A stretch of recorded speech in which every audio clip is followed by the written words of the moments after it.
मुझे ऐसा लगता है कि बात करने से चीजें सॉर्ट आउट हो जाती है, नहीं तो जो रिश्ता जोड़ने वाला है वो टूट भी सकता है।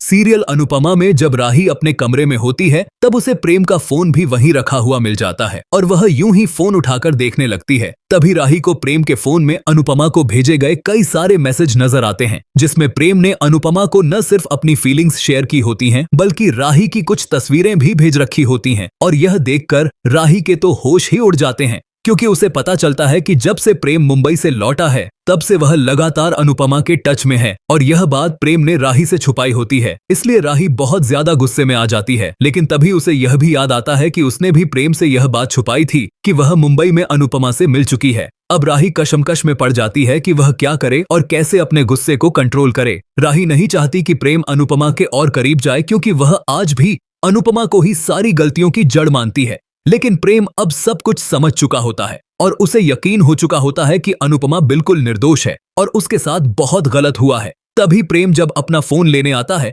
तो वह राही के हाथ में फोन देखकर घबरा जाता है, क्योंकि अब उसे लगने लगता है कि राही को सब कुछ पता चल गया है। इसके बाद प्रेम राही से बात करता है और उसे समझाने की कोशिश करता है कि अनुपमा ने कुछ गलत नहीं किया था, बल्कि हम सब ने ही बिना सोचे समझे उस पर एक के बाद एक इल्जाम लगाकर उसे मजबूर कर दिया कि वह सब कुछ छोड़कर चली जाए। प्रेम की बातें सुनकर राही को भी कहीं न कहीं अपनी गलती का एहसास होने लगता है और वह चुपचाप सब कुछ सुनती रहती है। अब देखने वाली बात यह होगी कि क्या प्रेम राही को पूरी तरह समझा पाएगा और क्या राही के दिल में अनुपमा के लिए पनपा गुस्सा खत्म हो पाएगा। क्या इन दोनों के बीच की दूरियां कम हो पाएंगी या फिर माही इस मोड़ पर भी कोई नई चाल चलेगी। यही जानने के लिए जुड़े रहिए।